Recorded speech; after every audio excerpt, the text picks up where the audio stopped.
Hello दोस्तों, welcome to learn math. मैं आदर स्वागत करता हूं आप सभी का एक बार फिर से आपके अपने यूट्यूब चैनल लर्न मैथ में।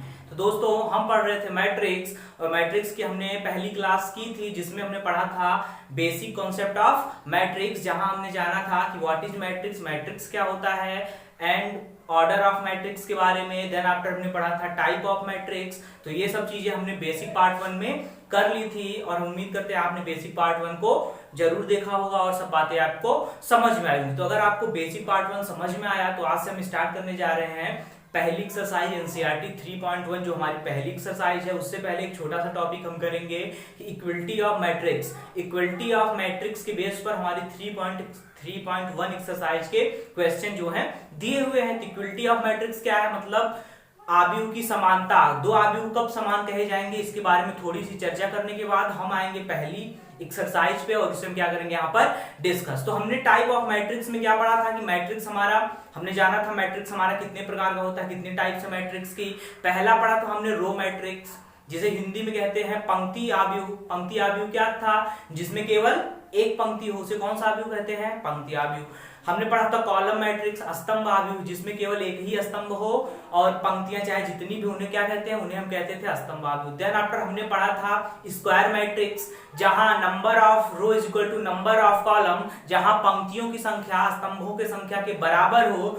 ऐसे आव्यूह को दोस्तों हम क्या कहते हैं, ऐसे आव्यूह को हम कहते हैं वर्ग आव्यूह। तो इसके बारे में हमने जाना था। देन आफ्टर हमने पढ़ा भी था क्या, हमने पढ़ा था विकर्ण आव्यूह, डायगोनल मैट्रिक्स। डायगोनल मैट्रिक्स क्या होता है, डायगोनल मैट्रिक्स आव्यूह के विकर्ण पर केवल अवयव हो, उसके ऊपर नीचे क्या हो, अवयव जीरो हो, एलिमेंट सब जीरो हो, तो ऐसे को क्या कहते थे, ऐसे वाले आव्यूह को कहते हैं हम डायगोनल। अब बात करते हैं तो डायगोनल मैट्रिक्स एक प्रकार का वर्ग आव्यूह ही होता है। डायगोनल मैट्रिक्स एक प्रकार का वर्ग आव्यूह ही होता था। और हमने क्या पढ़ा था, हमने पढ़ा था स्केलर मैट्रिक्स, अदिश आव्यूह। अदिश आव्यूह क्या था, इसके विकर्ण पर समान एलिमेंट हो, जिसके विकर्ण पर समान एलिमेंट हो। अदिश आव्यूह वह आव्यूह है, अदिश आव्यूह वह विकर्ण आव्यूह है जिसके विकर्ण पर एलिमेंट तो समान हो और विकर्ण के ऊपर नीचे के एलिमेंट क्या हो, जीरो। तो इस प्रकार के आव्यूह को क्या कहा गया था, अदिश आव्यूह। देन आफ्टर हमने जाना था आइडेंटिटी, तत्समक आव्यूह। ऐसा आव्यूह, तत्समक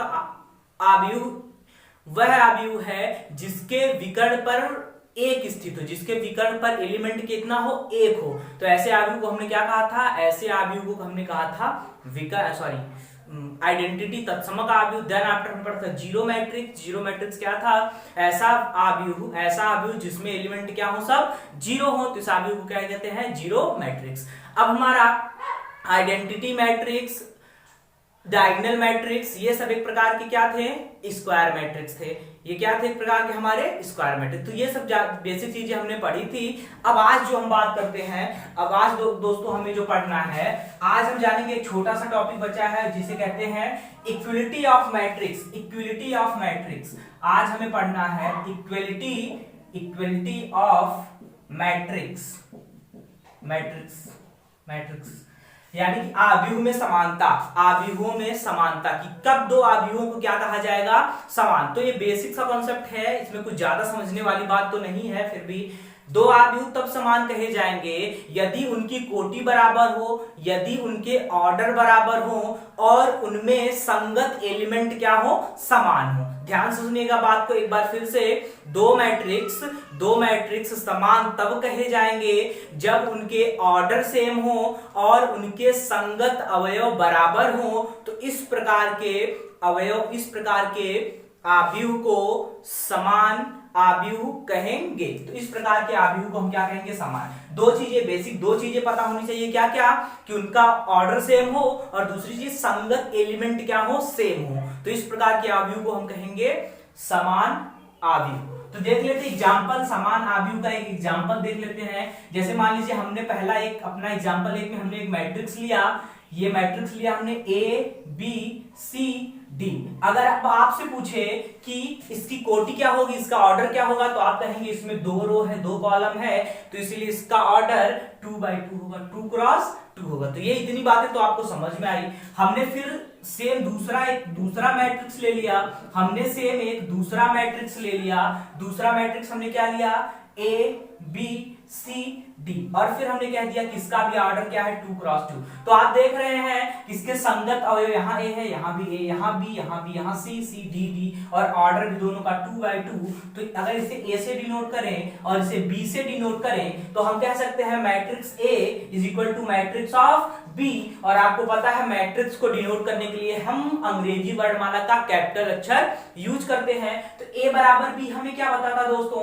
ए बराबर बी हमें बताता है कि दो मैट्रिक्स हैं और वो क्या है? समान है। तो अगर दो मैट्रिक्स इक्वल है, तो उनमें बराबर क्या होगा? उनका ऑर्डर, पहली चीज उसका ऑर्डर सेम होगा, और दूसरी चीज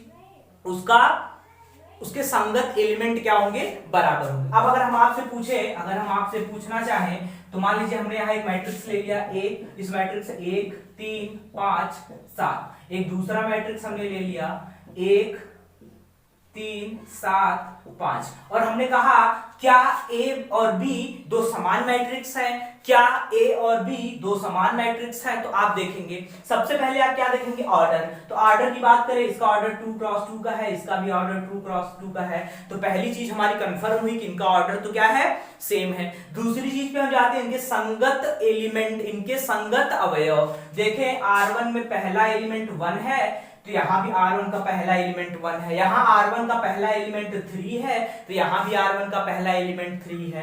यहां R2 का पहला एलिमेंट 5 है, यहां R2 का पहला एलिमेंट 7 है। यहां R2 का पहला एलिमेंट 7 है, यहां R2 का दूसरा एलिमेंट 5, यहाँ R2 का दूसरा एलिमेंट 7, यहाँ R2 का दूसरा एलिमेंट 5। तो यहाँ तो R1 के संगत अवयव सही है, लेकिन R2 के संगत अवयव हमारे सही नहीं है। तो इसलिए कहेंगे कि A is not equal to B। और ये चीज हमें बताती क्या दोस्तों?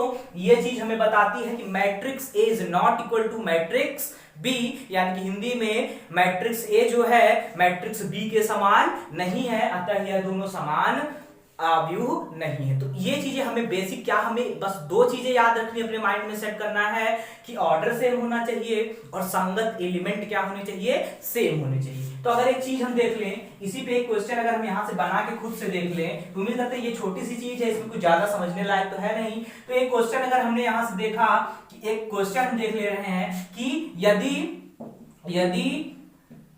एक अवयव, यदि A बराबर ABCD तथा B बराबर 1 2 4 5 हैं, यदि A बराबर इतना, B बराबर इतना, ये दोनों क्या है? अवयव हैं, और अवयव A अवयव B के क्या है?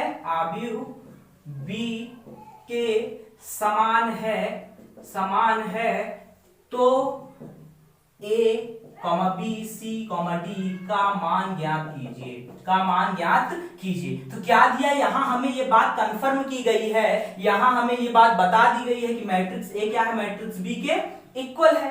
ये बातें हमारे क्वेश्चन में कही गई हैं। हमें बताना क्या है? ABCD की वैल्यू। तो हमने मैट्रिक्स A को सबसे पहले लिख लिया, क्या हमारा? ABCD।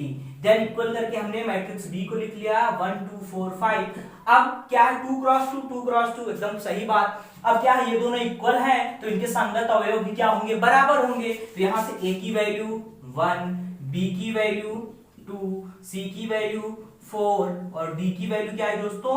5। तो इस तरीके से इस तरह के क्वेश्चनों को हमें क्या करना है? इस अपने एक्सरसाइज 3.1 में इक्वलिटी ऑफ मैट्रिक्स पे बेस्ड हमें क्वेश्चनों को देखना है। तो एक छोटा सा टॉपिक था, उम्मीद करते हैं आपको समझ में आया होगा।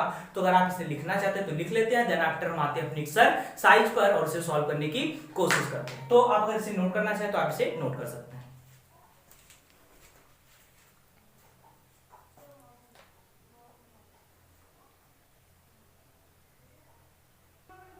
चलिए देख लेते हैं हम एक्सरसाइज में। हमारा पहला क्वेश्चन है एनसीईआरटी 3.1 का पहला क्वेश्चन है, बहुत ही आसान सा क्वेश्चन है। तो इस क्वेश्चन को अगर देखें, क्वेश्चन नंबर 1 है आपकी बुक का। क्वेश्चन क्या है? लिखा है यहाँ अवयव A बराबर ये एक अवयव दिया है, इसके लिए हमें यहाँ कुछ बातें बताई गई हैं, उसके बारे में हमें क्या करना है? बताना है। तो पहली चीज क्या है? यहाँ लिखा है पहला क्वेश्चन, इस अवयव से हमें बताना है किस अवयव की कोटि क्या है, यानी कि ऑर्डर ऑफ मैट्रिक्स। पहली चीज हमें क्या बतानी है? Order of matrix. दूसरी चीज बतानी है अवयवों की संख्या, यानी कि एलिमेंट ऑफ मैट्रिक्स। दूसरी चीज हमें क्या बतानी है दोस्तों? Element of matrix. और तीसरी चीज हमें बतानी है कि इस अब इस मैट्रिक्स के पर्टिकुलर एलिमेंट कौन कौन से हैं, यानी कि A13 प्लेस पर कौन सा है, A21 प्लेस पर कौन सा है, A33 प्लेस पर कौन सा है। तो अब अगर बात करें ऑर्डर ऑफ मैट्रिक्स की, तो ये तो बहुत से आसान सी चीज है। यहां से हम देख लेते हैं पहला order of matrix. Order of matrix आपको पता है m cross n, m cross n यानी कि m बताता है नंबर ऑफ रो और n बताता है नंबर ऑफ कॉलम। तो यहां से अगर इस वाले मैट्रिक्स में देख लें कितनी पंक्तियां हैं, सबसे पहले 1 2 3, इसमें कितनी पंक्तियां हैं 3, और कितने कॉलम हैं 1 2 3 4। तो यहां इसका ऑर्डर क्या हुआ, इसका ऑर्डर क्या हुआ 3 क्रॉस 4 का। इसमें 3 पंक्तियां हैं और हमारे 4 स्तंभ। बेसिक सी बातें थी, हो गई। दूसरी चीज देख लें, एलिमेंट ऑफ मैट्रिक्स, अवयवों की संख्या, एलिमेंट ऑफ मैट्रिक्स, आव्यूह के अवयवों की संख्या, या कह ले नंबर ऑफ एलिमेंट, यानी कि अवयवों की संख्या। इस मैट्रिक्स में कुल कितने अवयव हैं, तो आप तो कहेंगे हम इसको इसे काउंट कर लेंगे 1 2 3 4 5 6 7 8 9 10 जितने भी हो रहे हैं, तो आप कहेंगे इसको हम इस तरीके से काउंट कर लें। मान लीजिए मैट्रिक्स आपको बढ़ा दिया है, आप काउंट ना कर सकते हो, तो नंबर ऑफ एलिमेंट, ये बातें थोड़ा सा हमें समझ लेनी कि नंबर ऑफ एलिमेंट हम किस तरीके से ज्ञात करते हैं। नंबर ऑफ एलिमेंट काउंट करने का सबसे बेहतरीन तरीका है, क्या करेंगे यानी कि क्या करेंगे, नंबर ऑफ एलिमेंट काउंट करने के लिए हम क्या करेंगे, number of row into number of column. हम क्या कर देंगे, पंक्ति की संख्या की स्तंभ की संख्या में अगर हम मल्टीप्लिकेशन गुणा कर दें तो हमें जो मिलेगा वो क्या बताएगा, टोटल एलिमेंट ऑफ मैट्रिक्स। तो यहां देखिए पंक्तियों की संख्या 3, एलिमेंटों की कॉलम की संख्या 4, इनकी हम मल्टीप्लिकेशन करेंगे तो क्या मिलेगा यहाँ से 12। तो ये क्या है 12 नंबर ऑफ एलिमेंट। दूसरे का आंसर क्या हो गया हमारा 12। नंबर ऑफ एलिमेंट्स कितने हैं मैट्रिक्स में 12, गिन भी सकते हैं आप 1 2 3 4 5 6 7 8 9 10 11 12। तो इस तरीके से होता है। तीसरी चीज देख ली, पर्टिकुलर एलिमेंट बताने हमें कि A13 प्लेस पर कौन सा आएगा। आपको पहले पता है कि 1 किसको बता रहा, 1 डिनोट कर रहा रो को और 3 डिनोट कर रहा कॉलम को। तो यहां से देख ले पहली पंक्ति और तीसरे स्तंभ पर कौन सा आ रहा है, पहली पंक्ति और तीसरे स्तंभ पर कौन सा आ रहा, यानी कि ये रही पहली पंक्ति, ये रहा तीसरा स्तंभ। तो कौन सा आ रहा है A11 पे आ रहा हमारा 19। A11 पे हमारा क्या रहा दोस्तों 19, पहली पंक्ति तीसरे स्तंभ पे 19। अब दूसरा देख लें A21 पे कौन सा आ रहा है, यानी कि दूसरी पंक्ति पहला स्तंभ, दूसरी पंक्ति पहला स्तंभ। यहां जो कट करे जिस पर दूसरी पंक्ति पहले स्तंभ में क्या आ रहा हमारा, दूसरी पंक्ति पहले स्तंभ में आ रहा हमारा 35। क्या रहा दोस्तों हमारा 35। अब पर्टिकुलर देख लें तीसरा वाला क्या है, A33 पर क्या आ रहा, तीसरी पंक्ति तीसरा स्तंभ, तीसरी पंक्ति और तीसरा स्तंभ। ये कहां कट कर रहे हैं दोनों एक दूसरे को, -5 पर। किस पर कट कर रहे हैं, -5 पर। तीसरी पंक्ति तीसरा स्तंभ कहां कट कर रहे हैं, -5 पर। A33 की जगह पर आ रहा -5।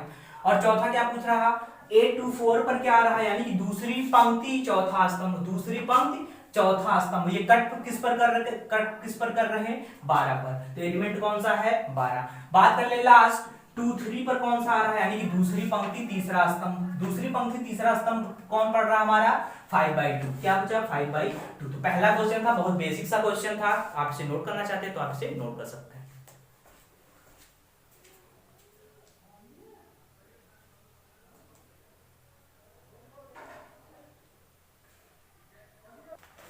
चलिए अब देखते हैं दूसरा क्वेश्चन है दोस्तों, आपकी बुक का दूसरा क्वेश्चन यहाँ पर लिखा हुआ आप देख सकते हैं। यदि किसी आव्यूह में 24 अवयव हैं तो इसकी संभव कोटियां क्या है, यदि किसी आव्यूह में 13 अवयव हैं तो इसकी संभव कोटियां क्या है। तो आपको पता चला अभी एलिमेंट ऑफ मैट्रिक्स किस तरीके से ज्ञात करते हैं, number of row into number of column is equal to element of matrix. Number of row into number of column हम यहां लिख देते हैं कि number of row into number of column equal to क्या बताता है, number of element, number of element. यानी कि पंक्ति की संख्या गुणे स्तंभ की संख्या बराबर अवयवों की संख्या।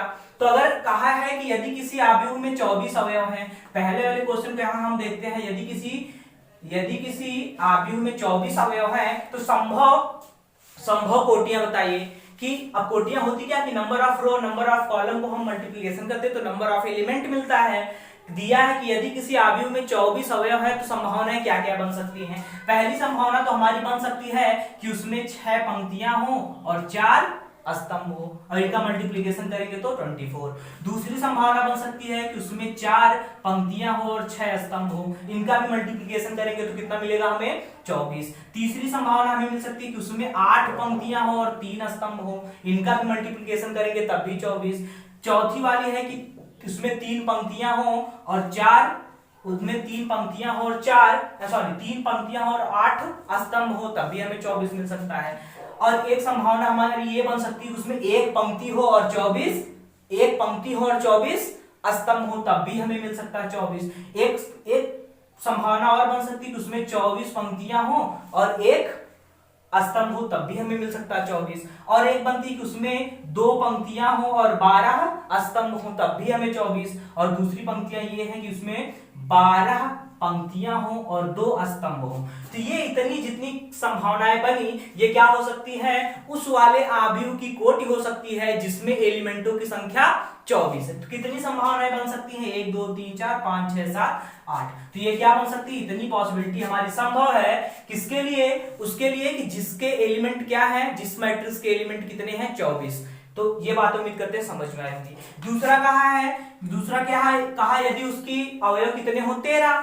अब दोस्तों उसके अवयव यदि 13 होंगे तो संभावनाएं केवल 2 ही बनेंगी, क्योंकि 13 तो किसी मल्टीप्लिकेशन में हमारे आता नहीं, मल्टीप्लिकेशन में बैठता है केवल 1 के साथ।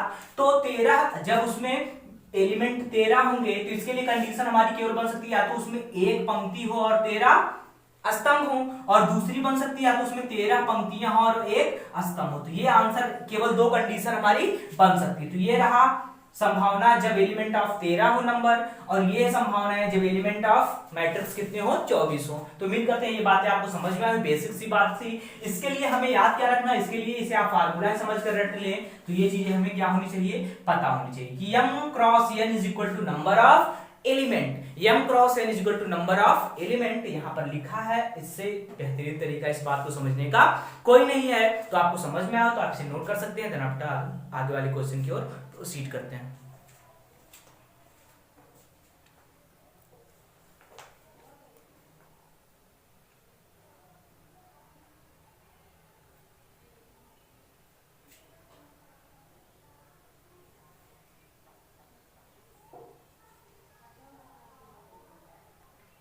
चलिए अब देखते हैं क्वेश्चन नंबर 3 जो था दोस्तों, सेम क्वेश्चन नंबर 2 के लॉजिक पर बेस्ड कॉन्सेप्ट पर था, तो उसे आप खुद से सॉल्व कर सकते हैं।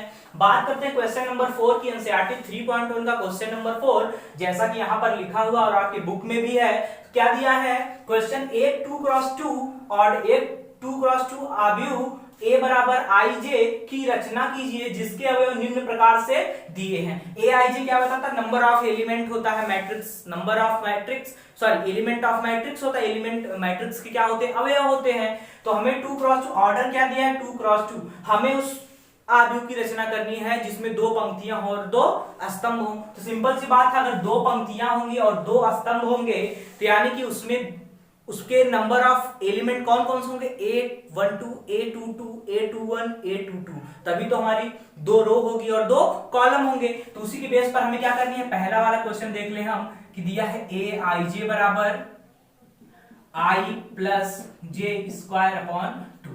तो इस पर बेस हमें क्या करना है, मैट्रिक्स बनाना है, और ऑर्डर क्या है उसका, ऑर्डर है दोस्तों उसका 2x2 का, ऑर्डर है 2x2 का। तो अगर हम देखें तो जो बनेगा हमारा मैट्रिक्स, उसके नंबर ऑफ एलिमेंट क्या हो, उसके नंबर ऑफ एलिमेंट क्या क्या हो सकते हैं, उसके एलिमेंट क्या क्या हो सकते हैं, A12 हो सकता है, A11 हो सकता है, A12 हो सकता है, A21 हो सकता है और A22 हो सकता है। यही वो क्या होगा मैट्रिक्स, और ऑर्डर भी इसका क्या है 2x2 का। तो यहां से देखिए Aij बराबर इतना, तो हम अगर पहला ज्ञात करें अपना एलिमेंट A11 है तो A11 ज्ञात करें, I की वैल्यू 1 J की वैल्यू 1, यहां से 1 प्लस 1 का स्क्वायर अपॉन 2, यहां से 2 का स्क्वायर अपॉन 2, तो देखा हमने 4/2 मिला क्या हमें 2। तो A11 हमारा क्या है दोस्तों 2। दूसरा एलिमेंट देख लें A12, यानी कि I की वैल्यू 1 और J की वैल्यू 2, तो यहां से देखा 1 प्लस 2 का स्क्वायर अपॉन 2, यानी कि 3 का स्क्वायर अपॉन 2, यानी कि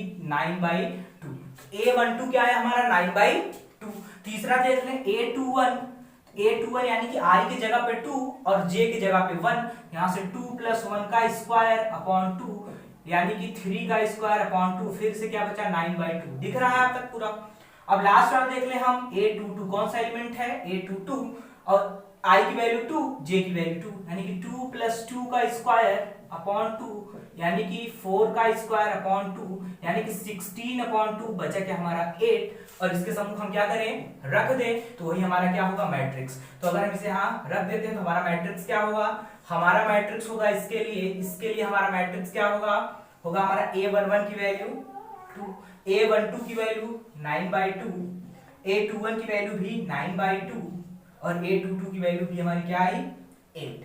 तो ये क्या होगा, इस अवयव से बनने वाला मैट्रिक्स, ये इस अवयव से बनने वाला क्या होगा हमारा मैट्रिक्स। तो ये रहा इसका आंसर। ये छोटी सी बात उम्मीद करते हैं आपको समझ में आई होगी। ये सेम लॉजिक पर वही क्वेश्चन है, आप इन्हें सॉल्व भी कर सकते हैं, पर अगर हम करना चाहें इसको सॉल्व तो दूसरा वाला हम यहाँ देख लेते हैं। इसके लिए भी यही होगा क्योंकि ऑर्डर दोनों का सेम ही है। तो पहले क्या ज्ञात करेंगे, A11 यानी कि I की वैल्यू 1, J की वैल्यू 1, तो यहां से हमें क्या मिला 1।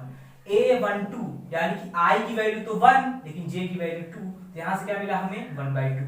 A21 I की वैल्यू 2 और J की वैल्यू 1, तो यहां से क्या मिला 2, और A22 यानी कि 2/2, J की वैल्यू 2, I की वैल्यू 2, यहां से मिला हमें 1, और मैट्रिक्स क्या होगा हमारा A11, A12,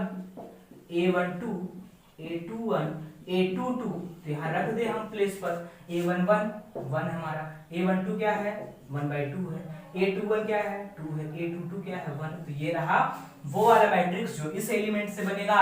और लास्ट वाला जो बच रहा है इसे आप खुद सॉल्व करेंगे। तो छोटी सी बात उम्मीद करते हैं आपको समझ में आया होगा, आप इसे नोट कर सकते हैं।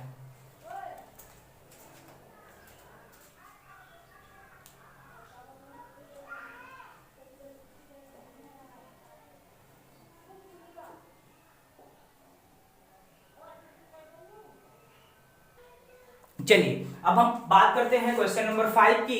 क्वेश्चन नंबर 5 भी सेम पिछले वाले लॉजिक का क्वेश्चन है, लेकिन इसमें क्या पूछा है, वहां ऑर्डर 2x2 था। अब दोस्तों पिछला अगर ऑर्डर 2x2 था, किस मैट्रिक्स की हमने बात की थी, वहां पर हमने किस मैट्रिक्स की बात की थी, जहां number of row is equal to number of column, square matrix था। वो कौन सा मैट्रिक्स था, स्क्वायर मैट्रिक्स था। यहाँ ऑर्डर दिया है, हमें उस आव्यूह की रचना करनी है जिसका ऑर्डर है 3x4 का, और उसके एलिमेंट दिए हुए हैं Aij इक्वल टू, ये पहला क्वेश्चन, ये रहा उसी का दूसरा क्वेश्चन, यानी कि पांचवें में 2 क्वेश्चन, ये पहला वाला और ये दूसरा वाला। तो पहले वाले को पहले हम प्रोसीड करेंगे, यानी कि एलिमेंट ये दिया है और आव्यूह की जो ऑर्डर होगा वो 3x4 का होगा, यानी कि उसमें 3 पंक्तियां होंगी, 4 स्तंभ होंगे, और हमें उस मैट्रिक्स की क्या करनी है रचना। तो सबसे पहले अगर हम ऑर्डर 3x4 वाला 3x4 ऑर्डर का एक मैट्रिक्स बनाए तो क्या हो सकता है मैट्रिक्स हमारा, यानी कि उसमें 3 रो होंगी और 4 कॉलम। तो देखें A11, A12, A13, A14, A21, A22, A23, A24, A31, A32, A34, A33 और A34। तो देखिए इसका ऑर्डर क्या है, इसमें 3 रो है 4 कॉलम, तो इसका ऑर्डर क्या है 3x4 का। यानी कि इसी मैट्रिक्स की हमें क्या करनी है, इस एलिमेंट की सहायता से इसी मैट्रिक्स की हमें दोस्तों क्या करनी है, रचना करनी है। तो सबसे पहला एलिमेंट क्या रहा इसका, सबसे पहले हम लिख लेंगे एलिमेंट हमारा क्या दिया है कि Aij is equal to half mod of -3i plus j।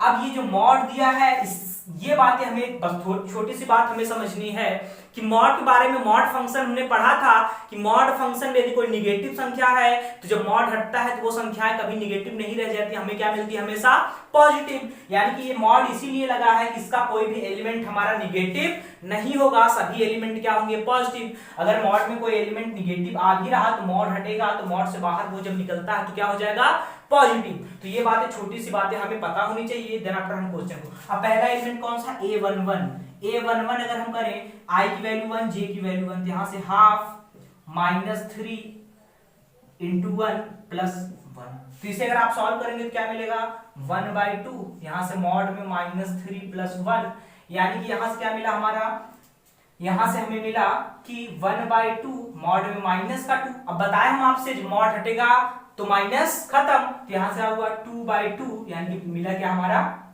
1। तो A11 की वैल्यू क्या आई, 1 आई। इसी तरीके से अगर हम देखेंगे दूसरा वाला एलिमेंट A12 की वैल्यू क्या है, डायरेक्ट हम सॉल्व करते हैं कि 1/2 यहां से 3 इंटू आई की वैल्यू क्या है हमारी -3 इंटू आई की वैल्यू क्या है यहाँ 1 प्लस जे की वैल्यू क्या है 2। इसे सॉल्व करेंगे हम तो यहां से हमें क्या मिलेगा 1/2 माइनस का 3 और प्लस का 2 यानी कि 1/2 मॉड में माइनस का 1 और ये जो मॉड हटेगा तो प्लस संख्या यानी कि 1/2। अब तीसरा एलिमेंट R1 का तीसरा एलिमेंट A13 यहां से 1/2 माइनस 3 इंटू 1 और प्लस का 3। यहां से देखा 1/2 माइनस 3 प्लस 3 और ये हमें मिला क्या 0। -3 प्लस 3 हमें मिला क्या दोस्तों 0। अब देख लें A14 यानी कि 1/2 -3 इंटू 1 प्लस 4 और यहां से 1/2 -3 प्लस 4 और -3 प्लस 4 मिलेगा क्या यहां से प्लस का 1 और मॉड में प्लस संख्याएं हैं तो वो प्लस ही रहती हैं, केवल माइनस क्या बनती है पॉजिटिव। तो यहां से क्या मिला हमें, यहां से मिला हमें 1/2 क्योंकि यहां से क्या मिला हमें 4 माइनस 3 यहां से क्या मिल जाएगा हमें 4 माइनस का 3 तो ये क्या हो जाएगा हमारा 1/2 क्या हो जाएगा हमारा 1/2। अब अगर देख लें ये हुई पहली रो की बात, अब हम बात करते हैं दूसरी रो पर यानी कि A21 किस पर A21 यानी कि अब I की वैल्यू 2 J की वैल्यू 1 तो यहां से 1/2 यानी कि -3 इंटू 2 प्लस का 1। यहां से देखेंगे तो 1/2 मॉड में 3 दूनी 6 माइनस का 6 प्लस का 1 तो यानी कि 1/2 मॉड में माइनस का 5 और माइनस का 5 जब बाहर आएगा तो यहां से क्या मिलेगा हमें 5/2। यहां से देख लें A22 क्या रहा 1/2 -3 इंटू 2 प्लस 2 1/2 -6 प्लस 2 तो यहां से -6 प्लस 2 माइनस का 4 मॉड में और बाहर निकलेगा क्या होगा प्लस का 4/2 तो यहां से मिला क्या हमें 2। अब देख लें A23 क्या आएगा हमारा 1/2 -3 इंटू 2 प्लस का 3 तो 1/2 -6 प्लस 3 यानी कि -6 प्लस 3 मॉड में माइनस का 3 बाहर आएगा क्या मिलेगा यहां से 3/2 और लास्ट A24 क्या रहा हमारा 1/2 -3 इंटू 2 प्लस का 4 यहां से हुआ 1/2 -6 प्लस 4 और -6 प्लस 4 क्या होगा दोस्तों हमारा माइनस का 2 और मॉड से जब हटेगा तो क्या हो जाएगा प्लस का 2 यानी कि 2/2 और यहां से मिला क्या हमें 1। तो आप इसे नोट कर लेंगे, फिर हम एलिमेंट ज्ञात करेंगे तीसरी पंक्ति वाला, देन आफ्टर हम इसको यहां पर पुट कर देंगे और वही क्या होगा हमारा मैट्रिक्स। तो आप पहले इतना नोट कर लेंगे, देन आफ्टर हम सॉल्व करते हैं, इसके आगे प्रोसीड करते हैं।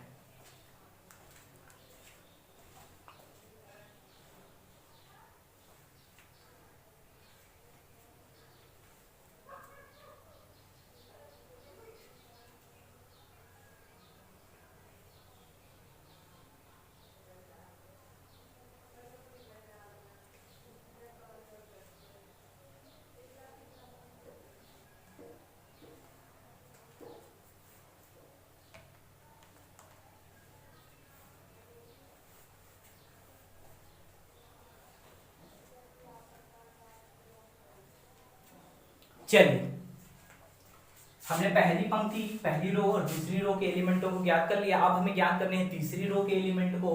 तो हम क्या करते हैं, इसको यहां से पहले A11 की वैल्यू क्या आई हमारी 1, तो हम अगर इसे यहां लिख देते हैं कि A11 की वैल्यू दोस्तों हमारी क्या आई है 1 आई है और फिर हम इसे क्या करते हैं मिटा देते हैं और यहां हम ज्ञात कर लेते हैं तीसरी रो के एलिमेंट को। तो यहां से A31 क्या होगा हमारा माइनस का 1/2 -3 इंटू 3 प्लस का 1 यहां से 1/2 -9 प्लस 1 और -9 प्लस 1 यानी कि माइनस का 8 क्या होगा हमारा 1/2 मॉड ऑफ माइनस का 8। तो इसे हम क्या लिख सकते हैं 8/2 और यहां से बचेगा क्या हमारा 4, क्या बचेगा 4। अब A32 क्या होगा हमारा A32 होगा दोस्तों हमारा 1/2 मॉड में -3 इंटू 3 प्लस का 2। यहां से अगर देख लें -3 इंटू 3 प्लस का 2 यहां से 1/2 -9 प्लस 2 -9 प्लस 2 माइनस का 7 और ये जब बाहर जाएगा तो बचेगा 7 तो यहां से हुआ ये 7/2। A33 देख लें तो 1/2 -3 इंटू 3 प्लस 3, यहां से 1/2 माइनस का 9 प्लस का 3, तो -9 प्लस 3 क्या होगा हमारा -6, और मॉड के बाहर से -6 निकलता तो प्लस का 6, यहां से क्या होगा हमारा 6/2, और ये क्या मिला हमें 3, दिख रहा है। अब लास्ट वाला एलिमेंट हम याद कर लेते हैं अपना, कौन सा लास्ट एलिमेंट हमारा रहा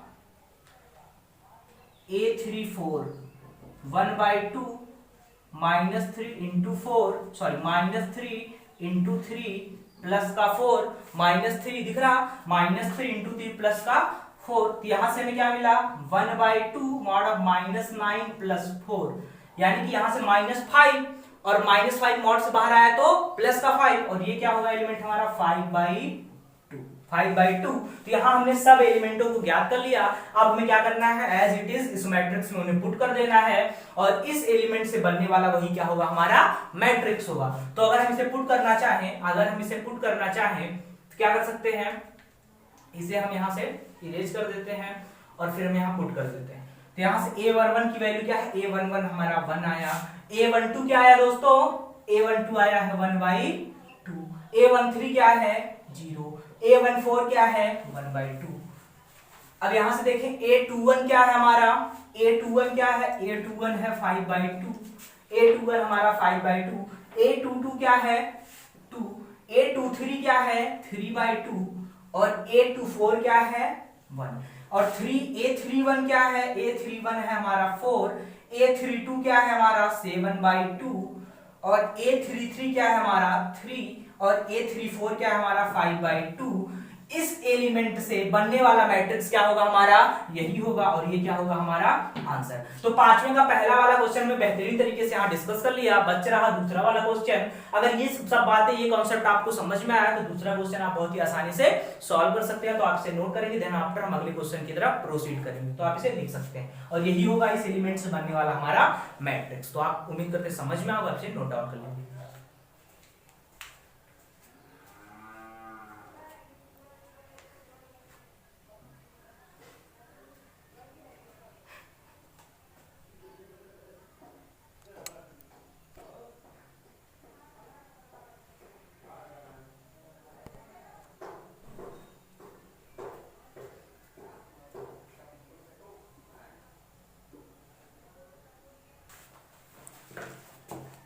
चलिए, तो हमने आज बात कर ली मैट्रिक्स में, जो हमें पढ़ना था 3.1 में क्या था, इक्वलिटी ऑफ मैट्रिक्स, वो हमने बात कर लिया आपसे।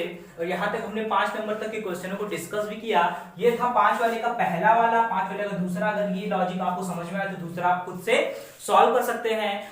अगली वीडियो में दोस्तों हम प्रोसीड करेंगे 5 के आगे के जो हमारे बचे हुए क्वेश्चनों को है। देन आफ्टर हम जाएंगे, इसके बाद हमें क्या पढ़ना है, इसके बाद हम जाएंगे मैट्रिक्स के अगले लेवल पर, जो है ऑपरेशन ऑफ मैट्रिक्स। तो ये होगा इनके आगे क्वेश्चनों को जब हम सॉल्व कर लेंगे तो उससे आगे वाली बात होगी हमारी ऑपरेशन ऑफ मैट्रिक्स पे। इस तरीके से हम एक ऑर्डर में, एक क्रम में क्या करेंगे, चीजों को प्रोसीड करेंगे, समझेंगे आपको, समझाएंगे आपको। तो इस तरीके से हम क्या करेंगे, अध्ययन करेंगे। तो उम्मीद करते हैं आपको ये सब बातें जो हमने बताई आज समझ में होगा। ये बेसिक सी क्लास थी, बेसिक क्वेश्चनों की क्लास थी, लेकिन इन्हें पढ़ना भी हमें क्या था, जरूरी था। तो उम्मीद करते हैं आपको समझ में आया होगा। तो अगर आपको समझ में आया, अच्छा लगा, तो चैनल को ज्यादा से ज्यादा अपने दोस्तों के साथ शेयर कीजिए और सब्सक्राइब कीजिए। सपोर्ट करने के लिए दोस्तों ज्यादा से ज्यादा चैनल को शेयर करें और सब्सक्राइब करें। तो चलिए, उम्मीद करते हैं आपको सब अच्छा लगा होगा। तो मिलते हैं आपसे अगले वीडियो में, तब तक के लिए जय हिंद, जय भारत।